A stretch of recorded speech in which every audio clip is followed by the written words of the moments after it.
right, it's a little after 4 on Thursday, September 12th, and we have a quorum, so I'll call this library board meeting to order. First item is the approval of the agenda, which is presented for you on everyone's tablets in front of you. And I will make a motion to approve the agenda as printed. Do I have a second? Second. I have a motion and a second. Any changes, Paulina? No. Okay, so barring no changes, then all in favor of approving the agenda, say aye. Aye. Any opposed? And motion carried. Next up is the approval of the minutes from the August 15th, 2019 Library Board meeting, which are also printed here or accessible here. Hopefully people have had a chance to preview them ahead of time. So I will make a motion that we accept the minutes from the August 15th meeting. Do I have a second? Second. A motion and a second. Any changes, edits, corrections that anyone knows about? All right, hearing none, then all in favor of approving the minutes, say aye. Aye. Aye. Any opposed? All right, motion carried. Next, we'll go into the financial report, and you can access that again on your tablet. So, Paulina? Okay, we are 68.22% through 2019, and our budget is approximately 56.72% expended. Our contractual maintenance building bills took us a little bit over budget at 105.22%. The bills we paid this month included, in August, included full service electric for cable connector and coupling emergency lights, which was for $1,267. The Minnesota Music Hall of Fame did issue us a check to cover their portion of that. A gok sheet metal to rebuild a curb insulation by the skylight, and to check and clean AC units on the roof, as well as our regular monthly and quarterly bills to go for alarms and review sanitation. Did you say those were all under the maintenance? Yes, that was all under. Building maintenance? Yeah. Okay. So then the emergency lights, did they actually replace the whole? They did. On most of them, we were going through with the safety committee meeting, the walkthrough of the building, and we discovered the emergency lights before the inspection. Most of them were not working properly, so Kind of we just important, yeah. so we kind of got that done fast Okay. before we were Good. cited for those. Okay, well, that's good. That probably explains why the high bill for Yeah. the emergency lights then. Yeah. Okay. And then you said MMHF covered their portion. Now, who's that again? The Hall of Fame. Oh, that's right. Yeah, right next door. Yep. Okay. All right. Any questions on the budget from anyone? And nothing else outstanding then? Nope, not at the moment. Okay. So then we'll move on and we'll get into the librarian's report section. We'll Okay. start with the department activities and statistics. Paulina? I met myself and our reference librarian attended a New Ulm networking meeting in August, and we have a new adult basic education instructor from Mankato Adult Basic Education, and they started on August 27th. Our previous one got a full-time job at Southwestern College.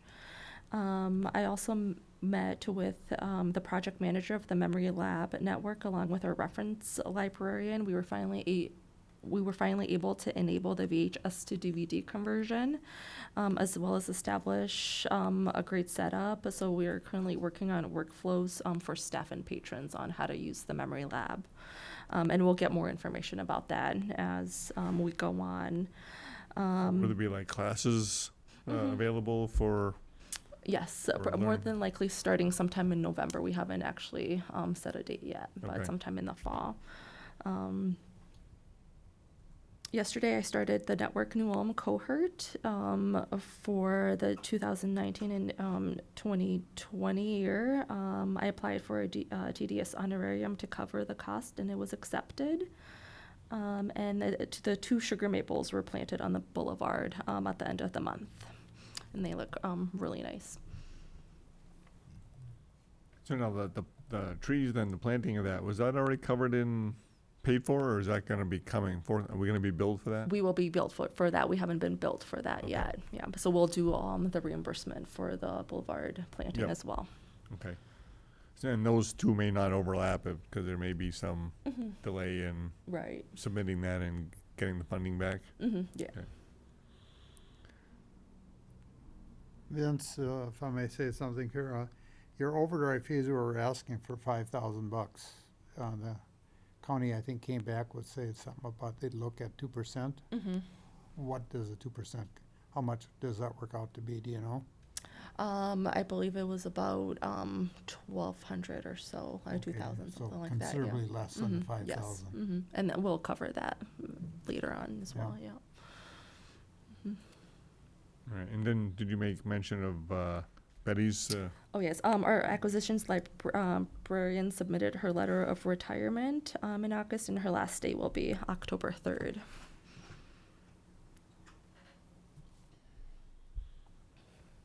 All righty.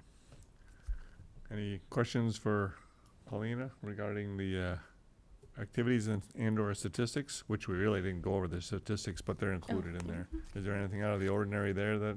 No, everything looks pretty normal. Okay. Next, we'll get into programming then, April. The Minnesota Valley Civil War Roundtable begins meeting again for the fall. Their first meeting will be Tuesday, September 17th at 6:30 p.m. Denny Warda will be presenting the first Minnesota Volunteer Infantry at Gettysburg.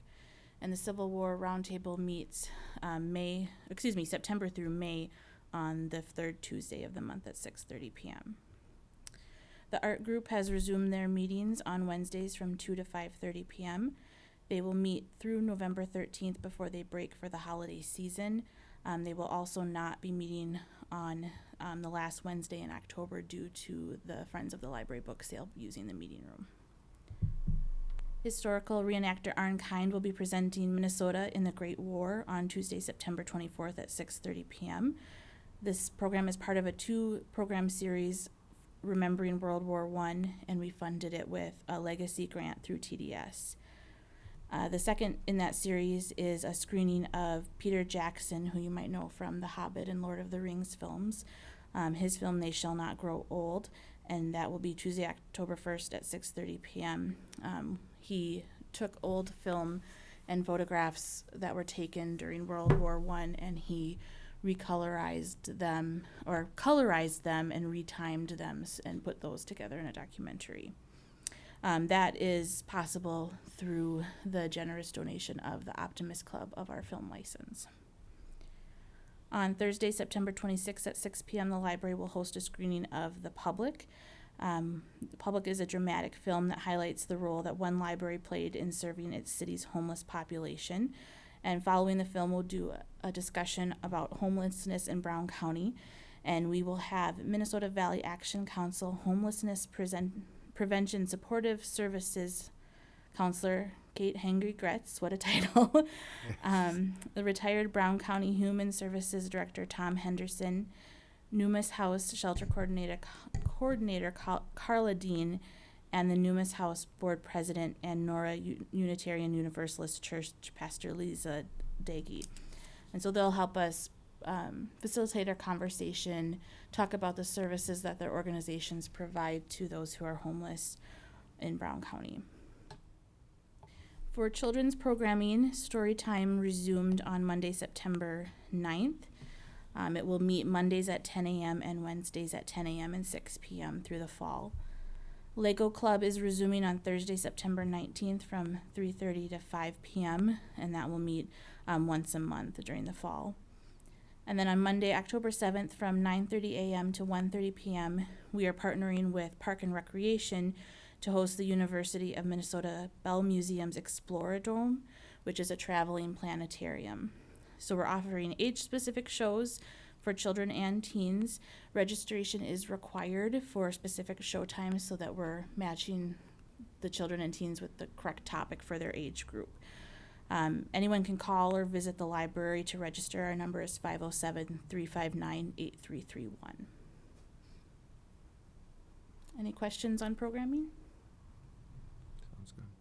So in a topic similar to the planetarium, the roving planetarium, I see you had 90 patrons show up for the stargazing party, even though Yes. there was no stars to gaze at. Yeah, it was so- a little disappointing that we couldn't gaze at the stars, but Mike Lynch did a great job of presenting an engaging presentation about stargazing, some of the things we can look for on nights that are clear, and then he also had several large telescopes there that he demoed for us, so that was pretty cool. So 90 people, that's a pretty good crowd. Yeah. And then I guess there's going to be in November, they're going to have another one. Yeah, I don't have the exact date, but I know that Community Education has posted that schedule on Facebook. They have an event, so if you searched for them on Facebook, you could find it. But Mike Lynch will be back, and hopefully there'll be clear skies that night. All right. Any other questions for April then?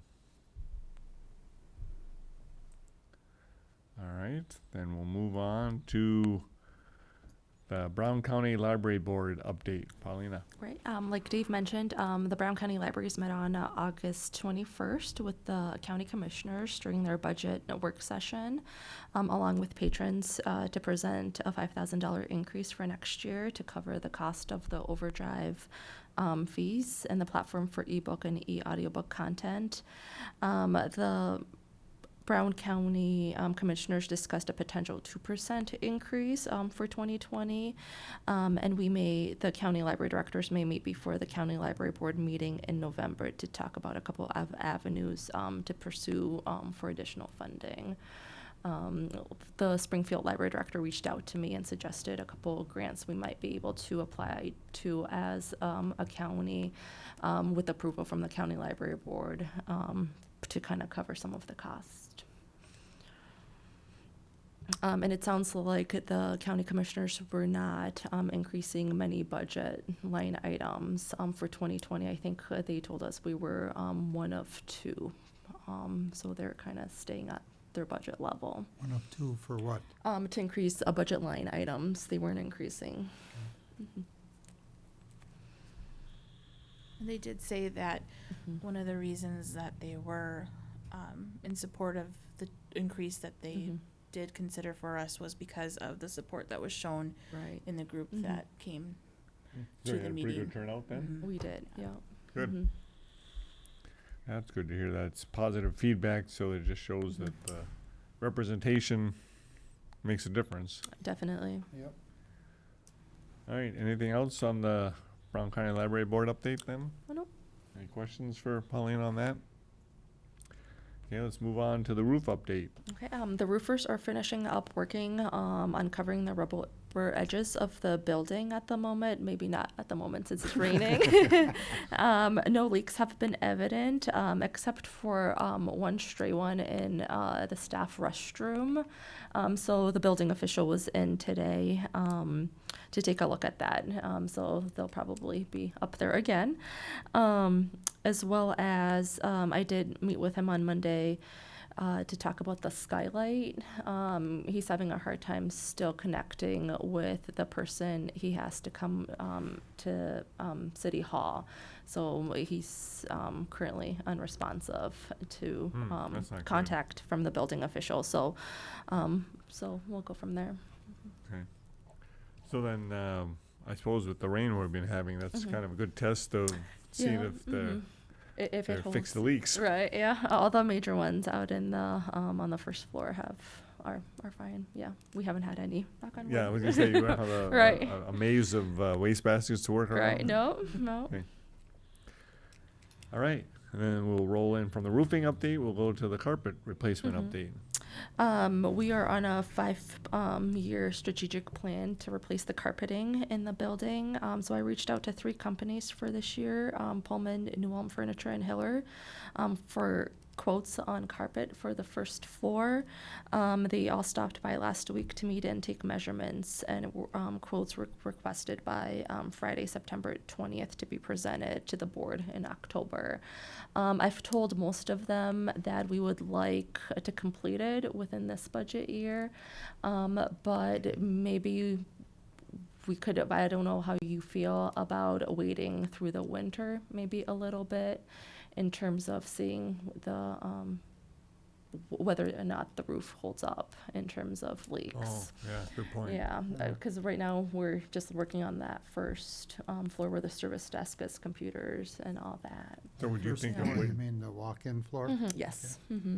so would you think of waiting till the spring then for after the snow thaw? I kind of don't thing, know or- how you guys feel. I mean, I guess I would go ahead and try to schedule it if we can in the fall. I don't know what their schedules will look like, depending on who we pick. Okay. You know. Because I know when Chris was here, we replaced some sections of carpet. We were doing it by sections. So that stuff some of it's fairly new. I think it was the stairs. It was both sets of stairs going upstairs and downstairs. The flooring behind the service desk, the at the flooring entryway. at the entryway. Yes. Okay, so then Oh, you're and talking, and the meeting room downstairs. okay, so you're talking now just the whole first floor? Yeah, and then next year we could do either fiction and then nonfiction the year after. That Okay. would involve moving all the bookshelves, though. Right. Yeah. And then for the children's room, is that gonna be handled separately then? I for- think so. Yeah. Okay. Yeah.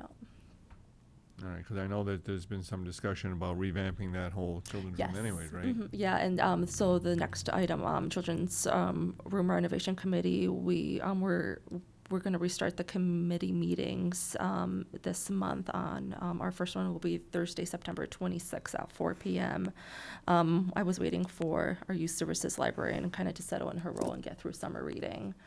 So we'll restart discussions from the last meeting last year.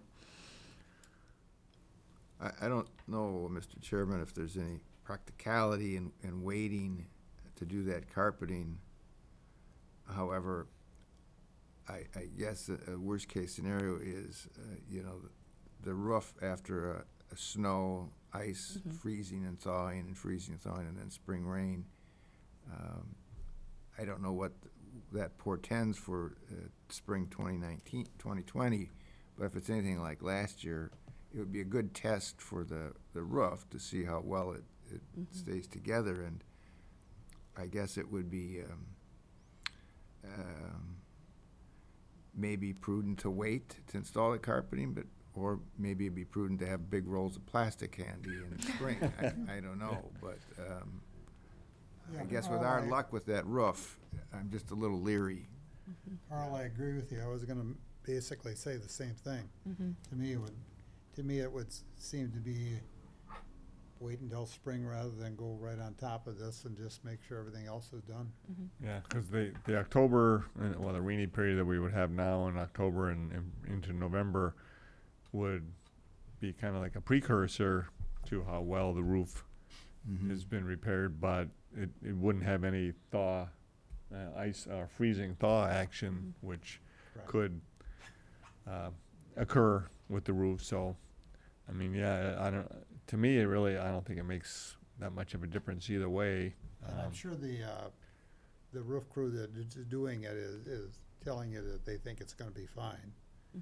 So, but Yeah, and then there's warranty work that would have to be, taken into account where they would, if leaks did pop up, they would have to come out and take care of them. But unless the cost of the carpeting is going up, I still think it would be just a little wiser just to wait. Unless, I mean, like I say, if the cost of the carpet from winter to spring changes, and I can't see that. I don't think carpeting's under the covered under the tariffs issue either. So, Nope. but I mean, unless you see a need to get it done sooner than later because it's really threadbare and it's just looking schlocky, and we should do it for. Aesthetic purposes. We could. Would you prefer me to bring the quotes to you next month and just see whether or not they can do the work in the spring, or just wait on? Typically, when you get Okay, quotes like alright. that, they'll be valid for Probably maybe 3 months Right, or something or a like that. month, So so, we'd yeah. have to re-quote anyhow, but at least it would give us an indication of what we're talking about Right, for, yeah. for dollars. Right, that's true. And we can yeah. plan that way. Okay, sounds good. It may ask them if, how long the prices are good for, given our circumstance, which they may be right. aware of, and if we need to pre-purchase the carpeting and Good Okay. point. have it in, I can ask. have it stashed someplace. And then you could also, Get it installed. you could also check to see if we wanted, what their recommendation would be in terms of, roll carpet or go with carpet squares, because those Right. things seem to be the Right. rave right now, and then they go in pretty easily Mm-hmm. and quickly. I mean, like in here, they got, the carpet squares. So, Okay. so yeah, a lot of different options we can go with, and it might be, there might be a cost savings one way or the other. Right. Yeah, with- I can take a look. Okay. All right, any other questions for Paulina regarding any of the facilities updating? All right, and let's move on to the action items. We got 3 of them today, starting with Resolution 2019-25, which is the second reading and approval of the updating of the outreach policy. The outreach policy was last reviewed in 2002 when it was adopted. Attached is a copy of the updated policy with deleted material and added material noted. These changes are recommended by the library director and the assistant library director and have been approved by the city attorney. And the city attorney's suggested changes were made in the second paragraph. We read through the update to the outreach policy last month. And and then we put it on the website, I think. Yes, it was within the library board packet. Yes. Okay, and then after a second reading and approval by the library board, the policy will go into effect immediately. And was there any feedback then for? No, the only one Carl mentioned to me was the line about let me see. The second paragraph, it is the policy of the Board of Trustees to offer library services. Maybe switching that to it is the policy of the library board instead of Board of Trustees. I don't know how do you feel about that. We're not familiar with the Board of Trustees terminology, so I would Right. think, Okay, so we can change that. yep, okay. All right, so then I will entertain a motion to approve the update of the outreach policy. Second. Or I'll make a motion. I'll second. I'll second. I have a motion and a second. Any further discussion? All right, hearing none then, let's take a vote. All in favor of approving the update of the outreach policy, say aye. Aye. Aye. Any opposed? All right, motion carried. The second resolution is 2019-26, approving the 2020 library fees and fines schedule. City of New Ulm annually revises the schedule of fees. As part of this, the library is required to update its fees and fines schedule. The library director proposes the attached schedule for 2020 fees and fines. At the 2019 ALA, which is the American Library Association midwinter meeting, the enclosed resolution on monetary library fines as a form of social inequity was presented. The library director recommends New Ulm Public Library go fine-free on books, magazines, newspapers, audiobooks, and DVDs. Patrons will still be billed for damaged and lost items. Eliminating fines can reopen doors to people who have had their library cards frozen by unpaid fines. She recommends that all other fines and fees remain at the 2020 rates. Changes proposed by library board members will be incorporated, and a second reading and adoption of the library fees and fines schedule will occur at the October 10th meeting. The schedule will then be submitted to the finance department for final approval in the city council. So this is basically just the first reading. We will not go into adopting this as of yet. Right. And then there's the fee schedule is shown here, and as the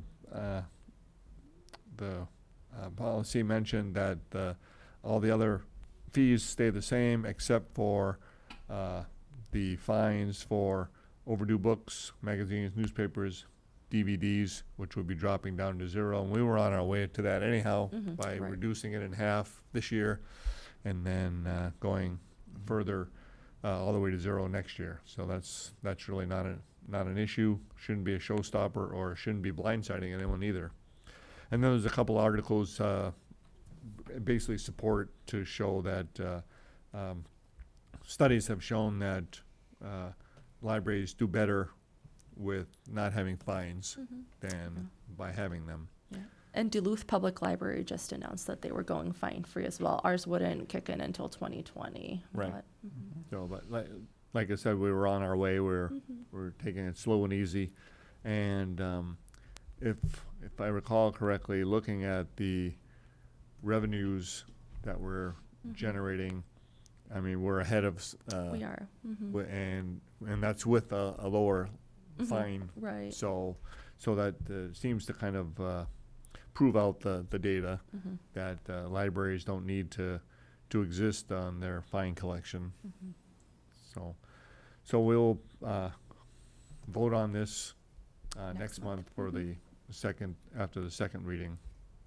The only question I'd have on that is, you say you're still gonna charge for lost or damaged. Yes. How long do you wait before you decide it's lost? Good question. It would be 30 days. 30 If it days. doesn't come back within 30 days, the item would be billed. And the items bill, okay. Is that mentioned anywhere in the fine schedule? No, I don't believe so, but that's pretty much what happens anyway with most of our materials. It's billed Okay. After 30 days. Okay, because I don't know then if maybe should We could there add should be that. like a little asterisk on there, and then at the bottom a footnote indicating that lost period is 30 days. I think that's a good idea. That How way there'll many be- days is the, how many times are the library books automatically renewed? Because I know Twice. that's happened before. Twice.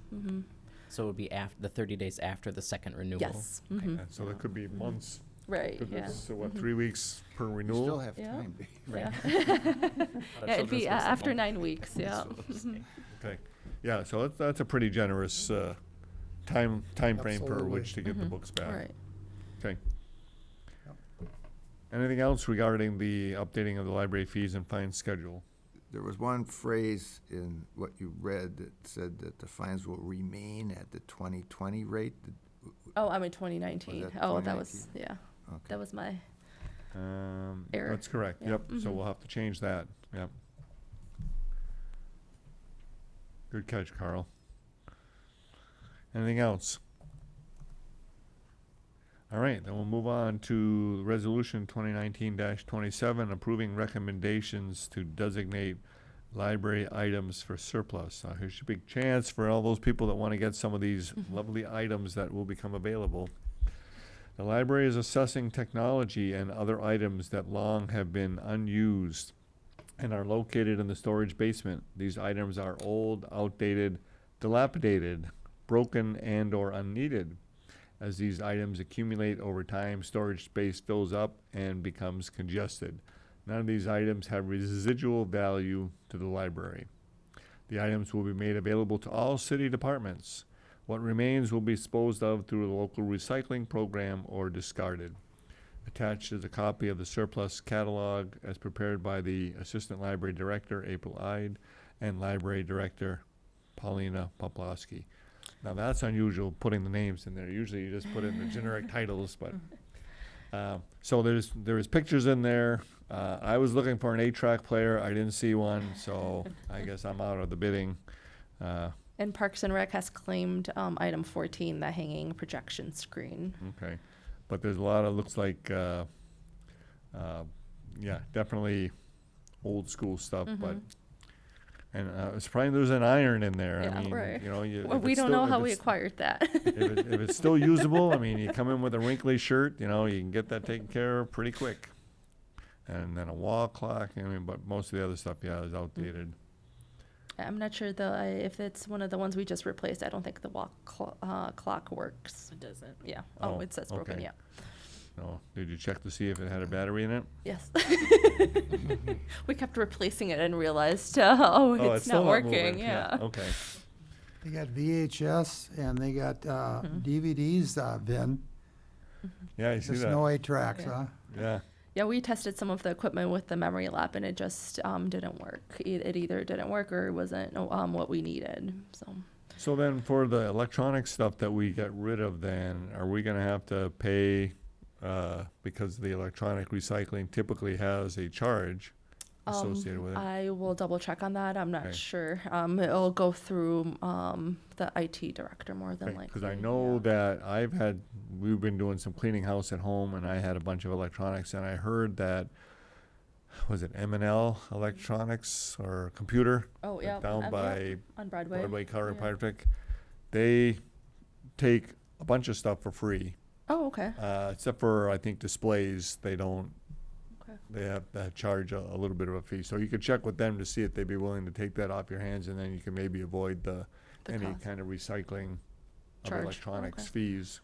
But maybe because we're in the city and, Mm-hmm. you know, we can shake hands with other departments, they could, Right. you know, we can get it done for free anyways, but I'll let the Right. IT department drive that, and then, but that's a plan B if you need it. Sounds good. All right, so here's your opportunity, like I said, for anybody who wants to jump in on these free items. Let's see, I gotta get back to. So then, I will entertain a motion to approve the recommendation to designate these library items as surplus. I will make a motion to approve the broken and dilapidated items be You just wanted to say dilapidated. left to go. Okay, do I have a second? Second. All right, I have a motion and a second. Any further discussion? Anyone can get their dibs in right now? I do have a question though, so why don't we just junk the stuff right away rather than, you know, throw it in the closet and let it sit for, is it considered like an asset and then we have to go through this official process that they, In terms of the surplus process, you Yeah. mean, or it's just how we have to work through it with the city. Yeah. okay. Mhm. Are you asking why they were stored for so long before? Or Yeah, well, that's Yeah. one of the reasons, Oh. I mean, The storage area was just getting full, and I think it was just no one had the time to take to spend on it, and it's at a point where we just need more of the space, so we're making a point to get to Okay. it. but So in the I- future, am could I- it be that when you have a piece of junk thing, just get rid of it right away rather than throw it in the storage and then let it sit there for years and then? That's what I thought, that's what I was just gonna ask, is that what you meant to say? I mean, why could not you do that? Well, we Just- could have, we just didn't spend the Just time don't. on it. Yeah, Okay. but the hope is to get to a point where we're getting to it more quickly. Right. There's just a Right. backlog at this Okay. point. Mhm. Okay. All right. Because I know that, who's it on Netflix or whatever, that popular person about dealing with Marie accumulating. Kondo. Yeah. Where it's like, you know, it's like handle it once, you know, don't keep rehandling it and then, Oh, right, you know, yeah. and then like it or love it kind of thing. And Yeah. if you would rebuy it or if it has some sentimental value, keep it, but otherwise just, Yeah.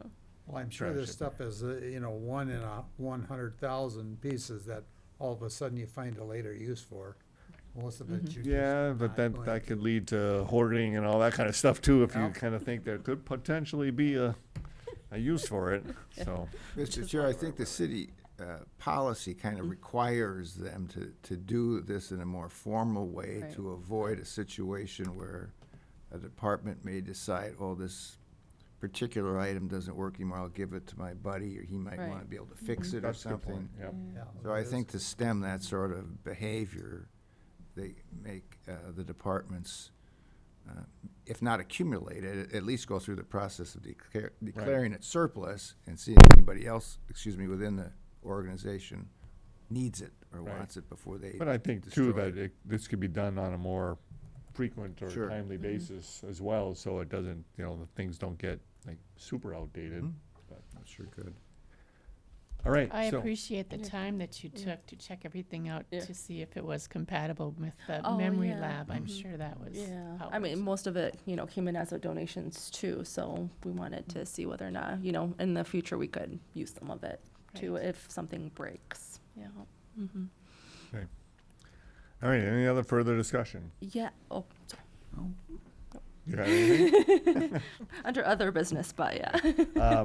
So then, So I have a motion and a second to approve the recommendation to designate these various library items for surplus. So all in favor say aye. Aye. Any opposed? All right, motion carried. All right, so that finishes up the action items. Now we get on to other business. Yeah, I forgot to mention in the librarian's report, April and I have begun assessing the presentation technology we have in the meeting room downstairs, which is an activity outlined in the strategic plan as well. So our goal is to make sure it's up-to-date equipment and ease of use for staff. So we've met with 4 or 5 vendors so far. And talk through what we kind of want in the space in terms of presentation, putting a projector up on the ceiling to project something easy to use, as well as something in the room for hard of hearing, it to be a little bit more ADA compliant. So we've also met with the New Cat staff and the city IT director before we went out to bid for their recommendations. So we're slowly getting some of the quotes back of the potential of what it might be. And I just wanted to see if the board would be amendable to using some of our general fund balance to cover the potential cost of that. I'd be interested to see how much we're talking about when it's all Right. said and done. I've been kind of letting most of them know we were looking at 15 to 20,000, depending. But I realize it might not be that low. So Without looking back, what is the fund balance? What do we have in there? You know? we're healthy. We're at like 49%. Okay. I think it's over 400,000 or so. So I'd say, yeah, it's there's a potential for that. Let's wait to see what we get back for Okay, pricing sounds and good. kind of see what kind of ballpark we're Okay. talking about. But I agree with the reasoning for it that, yeah, we want to make that, that area, no, you're talking the meeting room in the basement? Yeah. Yeah, we want to make that more amenable to bringing people in and not having to be, stymied by the technology where it's just, Yeah. they can plug it in and it projects and all that kind of stuff. I just have one general question, and that would be, and I know libraries have changed. You know, when I was a kid, everything was silent. You didn't do much. After when we have meetings up in the founder's room, sometimes we get a little loud up there. Is there ever any complaints? Not that I know of. I don't know if, no. No, we do have one patron who's kind of sensitive to sounds, and so he has made mention of some of the programming that happens in the Fred Johnson room, the upstairs room, but it's more the music-based programs that are Okay. disturbing. Okay. He has commented also on the roof repair noise, and chose to come in other hours. Yeah, when we have our book discussions, I mean, if you're loud, it only lasts for 1 or 2 seconds. But not our pretty- group. pretty- We go on for the full hour. Yeah, Okay. so. But that's a good question. Yeah, I'd often wondered that too, because occasionally you'll see people walking by and Yep. you're wondering Yeah. if you're disturbing them, and if there's been any mention to it. No. If you're not There getting has, many, we'll just if you're send- not getting many complaints, then Yeah. there's no Otherwise, reason we have to go downstairs for all No, these things not at either. all. otherwise we could use the old adage: we'll just invite them to the party, and then they won't complain anymore. It's very true. Yeah. I mean, that's a very stereotypical, libraries should be quiet perspective too, in terms of, Yeah. libraries are quiet. I think we're more lively than that. Yeah, Yeah. I agree. I mean, we're Yeah, we just have to also be careful, because it does travel so everyone can hear you. That's true. Yeah. Yeah, but that room is open. Right, like a over to the loft, so- downstairs. So Mhm. yeah, it could Yeah. carry down Mhm. into other areas that's not intended to, but yeah, so good to hear that we haven't had any complaints in that regard, and yeah, we're breaking the molds here with going with libraries, the fine free, Mhm. and then having noisy, rambunctious groups, and I think that's It's a really good, community, though. it's a- You get more people in and more use Exactly. of the library itself, rather than just come in and, right, it's Right. meant to be a community yeah. Resource. resource. Yep. absolutely. Yeah, I know, St. Peter, when I was looking at different libraries close by that went fine free. St. Peter went fine free in 2014, and North Mankato has been fine free as well. Now, have they found that their attendances or use of the library then has gone up as a result of that, or haven't dug into the data? I don't know if they've dug into the data. I can check with Doug in St. Peter. But, Okay. yeah. And just to make sure, when we're talking about fine free, that's all of Brown County then, not just New No, it's Ulm? just us. Oh, It's that's just New Ulm. us. Mhm. Okay. Yeah. Okay. All right, any other business? I noticed in the material that was distributed that there was a mention in there regarding when the windows were cleaned by the vendor, that the building maintenance staff person recommended that be done every year. Did this board act on that, or is that going to be coming to us next year for budget talks, or? Oh, I haven't actually put it into the budget line item, but it might be a potential next year. next year's consideration. Yeah. Because that same article, I think, mentioned that the city gets theirs cleaned annually, The county, Oh, the county does? county buildings are cleaned twice a year. and they use the, right, Clearview? Yes, that's actually, the person who told me that was the Clearview fella. Yeah, Oh. that he would recommend doing it Okay. yearly. And then if we did do it annually, would the costs be the same, or would it be hopefully less because the windows are not as dirty? Oh, right, that could be, yeah, I can check with that, Yeah, yeah. it'd be interesting to know if, what the costs would be based on the fact that he's now done it the one time, so he has a history as to how much time it would take. Right, and that's then- true, yeah. Because I think we were saying we didn't even know the last time it was done, did we? Probably over 10, 12 years ago, something like Yeah. that. At least a decade and a half, maybe. So that's a good point that Carl raises, then if we did want to start looking at that on a more frequent basis, and maybe it didn't have to be done Annual annually, or maybe it's semi-annual, biannually or Right. something, yeah. Okay. We can look into that. But you'll bring that to the board with next year's budget it's to discuss, to determine whether or not we want to pursue annual or biannual? I can do that, sure. Okay. Yeah. Okay, anything else? All right, then hearing that, or hearing nothing else, then we'll move on and we'll adjourn. All right, thanks, everyone. Thank you. Thank you.